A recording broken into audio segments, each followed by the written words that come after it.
On today's show, the business of bugs. This worker fights to curb the sting behind a Minnesota pest. We wrestle the story behind some of Minnesota's biggest, baddest fishing baits, a business dreamed up by this curious character. And we help you get outdoors and get started watching Minnesota birds.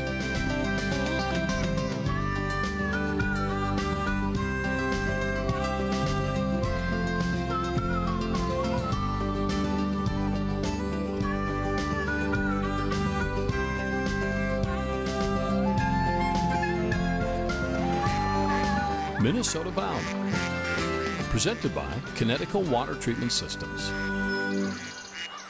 Hey there, Laura and I welcome you to the show. Up first, we are all looking forward to summer. But with that comes mosquitoes, not necessarily our favorite part. Yeah, Laura Schara, though, met a Minnesotan waging war, so to speak. So much so, she earned the nickname, Minnesota's Mosquito Whisperer.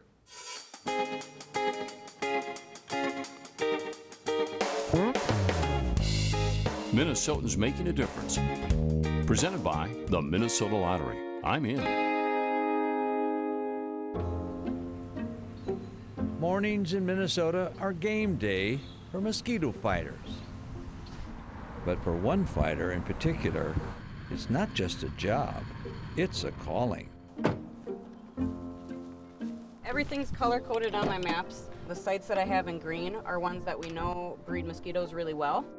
Every morning, Aubrey Sukup suits up for the Metropolitan Mosquito Control District as a field operations supervisor.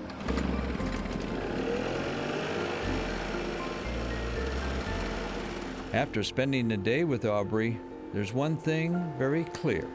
She loves what she does. She not only fights mosquitoes, she respects them too. A mosquito whisperer, if you will. Mosquitoes in general are just fascinating to me. I mean, just how they've figured it out. I went to school for biology, and prior to that, I've always loved outdoors. I was a swamp stomper as a young kid. When I was in kindergarten, I went into swamps and I was taking briquettes out of the swamp, and I brought them home thinking that my dad could use them. The future swamp stomper majored in biology with a master's in forensic science. When I was doing my master's project, the first thing that came to mind was mosquitoes again. So I sat out in my parents' backyard and let mosquitoes bite me. And then I collected them, I froze them, I put them in alcohol, and then I extracted my DNA from their blood meal that they took. It wasn't long before she found her dream job. Not in the lab, but in the field. Day one, I was hooked. I went out in the field and I thought, seriously, I'm gonna get paid for this. And next thing I knew, I was coming back season after season. She's great on camera, and so she's in a lot of our photographs and stuff like that. She's just one of the many great personalities that we have because she's really dedicated to helping people. We're Minnesota, we're the land of 10,000 lakes and even more swamps and ponds and places that are great habitat for mosquitoes. So it's a big job we've got ahead of us.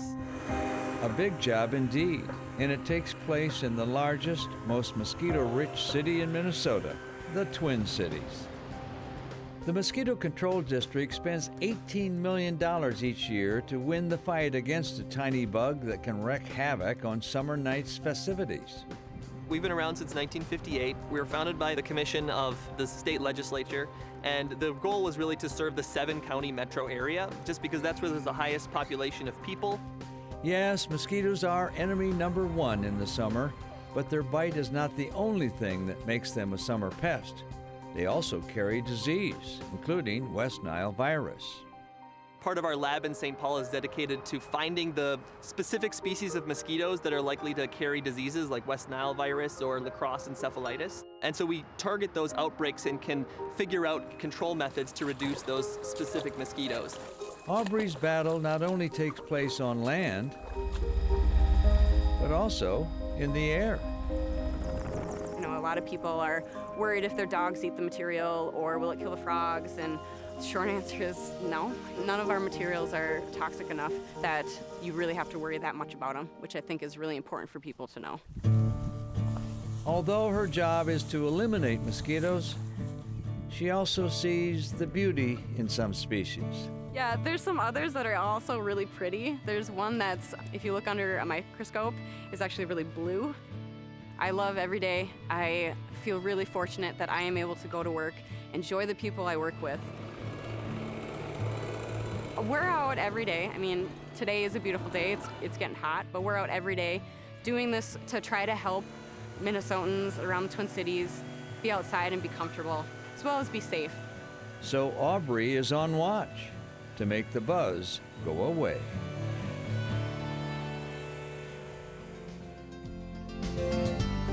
Minnesota Bound is brought to you by Connecticut Water Treatment Systems,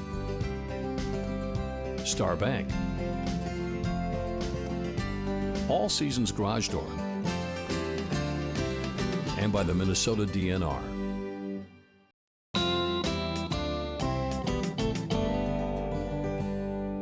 It is no secret. People who chase muskies are definitely a rare breed. But you know what? So are the folks who create these unusual muskie baits. If you ever visit this historic St. Paul warehouse, be ready for a workout. I have to have 7,500 steps a day. I get like 12,000. Duff Thury leads all exercise. Get your Fitbits on, boys. Duff is a floor-stomping, wood-buzzing blast of caffeine. What does a lucha libre Mexican wrestler have to do with muskie fishing? Oh, everything. Just look around and then listen.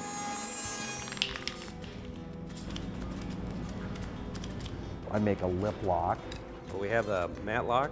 I made a pile driver when I first started. We have the headlocks, which are a little thinner bait. Those are all wrestling holds, so they go with the theme of the business. The work aprons might say it all. Used to push pencils, now I push baits. Oh, I love it. Absolutely love it. Mark Westland helps Duff grind away days building big muskie baits. The only thing better than fishing with muskie baits is making muskie baits. Women like shiny things, men like shiny things, fish like shiny things.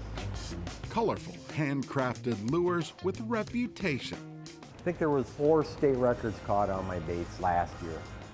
Maybe that's why the crew can't keep up with orders. Life's good. Life's real good. Supernatural's story starts with a dog named Ling Ling. My dog would walk, back and forth across the sidewalk, smelling this and sniffing that. It'd be great to make a bait that did that. Duff's answer looked like this. He cut away from a career building furniture to tackle fishing. The furniture making skills and design skills translated baits. Scott McGlasson shares shop space with Duff. Back in the day, they built furniture.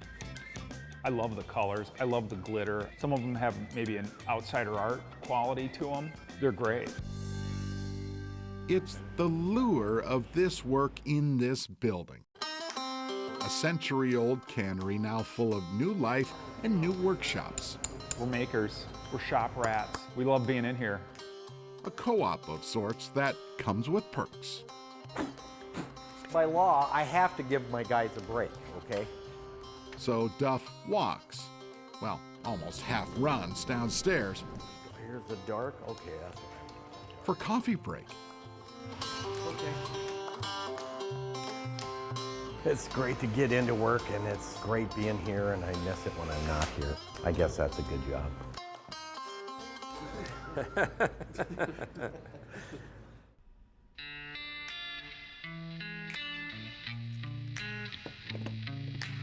Duff's work always seems to attract a crowd. You like that one? This is carbon fiber that I put on there. He talks fishing, he sells fishing, and he lives it too. We started your bait today, too. When he's not making baits. We really want to make a fishing lure that works, but we also want to make one that's special to the guy who buys them. And then we get pictures of people that are catching, you know, monster fish of a lifetime. And the stories we hear, it's just really rewarding. Stories of the big ones that do not get away. Musky fishing's new reality, created by the supernatural. I like to catch them on my baits, and I love it when other people catch them on my baits. It works for me, and I want to share that with everybody. Closed captioning provided by Treasure Island Resort and Casino.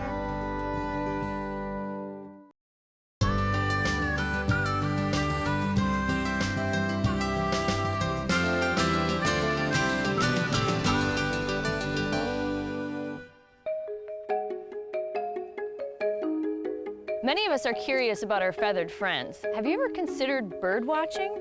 I'm at the Eloise Butler Wildflower Garden and Bird Sanctuary to meet with a birding expert to learn how to get started. Hi, Kara. Hi, Laura. Thanks for having us. Well, thanks for coming. Welcome to Eloise Butler Wildflower Garden and Bird Sanctuary. Thank you. Now, I hear you are the expert when it comes to bird watching, and I want to know how I can get started. Well, perfect. You came to the right place. One thing I think is really important if you want to get started in birding is to get yourself a field guide. Perfect. Now, I'm guessing if there's one thing you can't live without, it would be binoculars. That's right. So binoculars are essential for going birding. The pair that you have there are great. They're a great starter pair. Lightweight, 8 magnification, which is pretty standard. If you really want to get into birding, I would consider getting a bigger pair. Still an 8 magnification, which is pretty easy to control, but also a little bit wider lens. So that means it brings in more light, gives you a clear view of those birds. Now, I also noticed you have this really cool contraption to balance your binoculars. Yes, so I have a nice harness that I like to sport. So if I'm going out birding for 5-6 hours, it really takes the pressure off my back so I can just continue birding with ease. Excellent. Well, I'm ready to find some birds. Are you? Yeah, let's go find some birds. Okay, let's do it. Sweet. So, Kara, what type of birds would we find in the sanctuary today? So we're in the woodland now, so we should be on the lookout for some northern cardinals, downy and hairy woodpeckers. We also have a pileated woodpecker that calls these woods its home. Now, you were mentioning earlier that you always want to try to spot the bird with your bare eye before the binoculars? That's right. So you want to spot it with your naked eye first, and then while keeping your naked eye on the bird, bring your binoculars up. Your chickadees.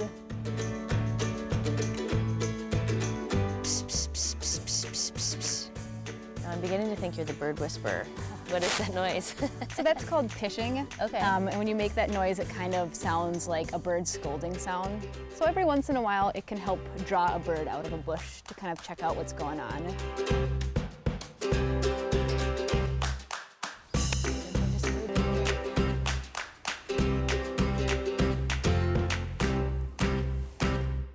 Okay, what was that beautiful bird? Because that was pretty cool. Okay, so it was a woodpecker, right? We've got that down, but now we have to narrow it down a little bit and figure out which kind of woodpecker it was. Okay. So we have our book here, our guidebook.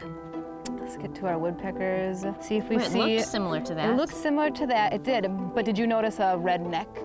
I did not. I did not, that's right, exactly. So let's keep switching through. Here we go. So we have both the downy and the hairy woodpecker. Very, very similar looking birds. The difference here is the size. What we were looking at here was a downy woodpecker. It has a shorter bill, a smaller size than the hairy woodpecker. So I think what we were seeing here were downy woodpeckers. I do too. Yeah. Very cool. Why is the bird sanctuary such a great place to get started bird watching? So if you look around, we have a lot of native plants here. And native plants means lots of food. So there's lots of berries and seeds for them to be eating, and also lots of insects. Ooh, lots of bugs, but that means lots of birds. That's right, lots of bird food. Well, thanks, Kara, for the great tour. We saw quite a few species today.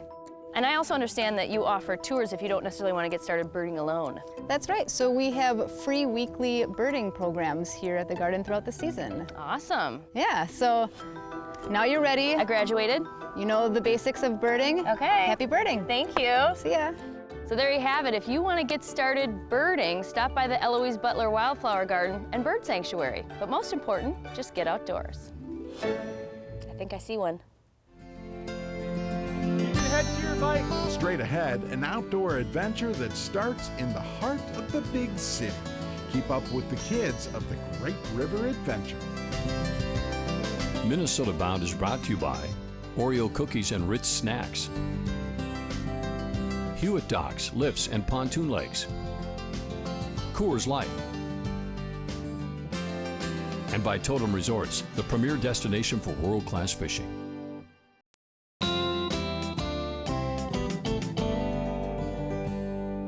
Up next, a story about junior high students who try to embrace life outdoors. Yeah, even if it means tackling the trail on the hottest summer day.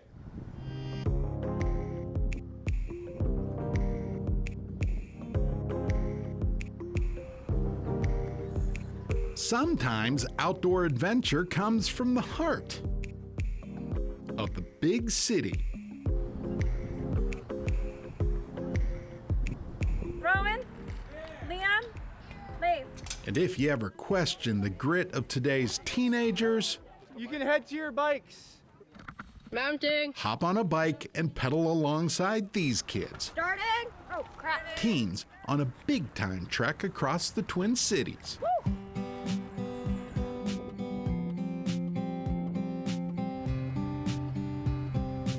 It's a little bumpy, but otherwise it's fine. There's not that much traffic, no. Caution! It's fun, yeah. I mean, in the moment, it's not fun, but like afterwards, it's fun. A 4-day trip Slowing. of simple directions. Stopping. It's beautiful. It's amazing. Different perspective for the students. Get to see the urban area and just feel the freedom of being on the bike. I think we're 14 miles in right now. We are? I think so. We're going 31 today. So Yeah, 31 miles. See, these riders all attend St. Paul's Great River School. it's a Montessori school, so we have a lot more independence than regular public schools. We learn the core subjects, but we learn them in different ways. Take bikes and biking. Great River has a bike shop inside the school. And yes, it's a classroom. In bike shop, while fixing bikes, we learn about physics and that kind of thing. And they learn the value of this two-wheeled form of recreation. Exactly why each school student must participate in this spring trip. A well-planned trek across town and through the city and regional parks. It's really a big challenge. Yeah, like last year I didn't think I was gonna make it through the trip. At 94 degrees, no wind and pure summer sun, can't blame them. Being able to be by my friends and talk to them really made it go a lot easier, I think.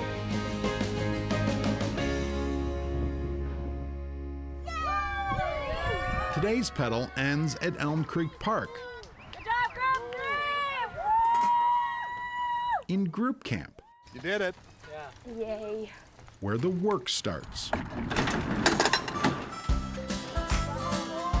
B17. B17. Bingo. When everyone gets here, they call it the tent crew. Set up camp. Students will have some free time. Get cook crews going. Campfire, bedtime. That's about it. Tents for this many kids becomes a task which takes teamwork. Setting up tents and stuff and camping, I don't know, it's just a lot of fun. I like the camping aspect more than the biking aspect myself, but it's really fun. Shannon Sykes' shelter pops right up. We practiced a couple times before we left too, so we know exactly what to do. All part of Great River School's largest classroom, the Great Outdoors, a trip meant to test minds and bodies. Definitely, we just bike 31 miles. Yeah. So right now I'm good. Tomorrow, that's a different story.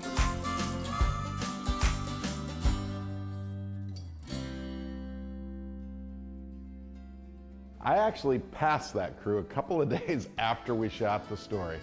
Believe it or not, they were still hard at work and all the way on the other side of town. I love seeing adventures right downtown. Absolutely. Well, that about does it for us. We hope to see you back here next week. In the meantime, don't forget to introduce a kid to the great outdoors. Transportation provided by Premier Transportation. Call 1-800-899-7433.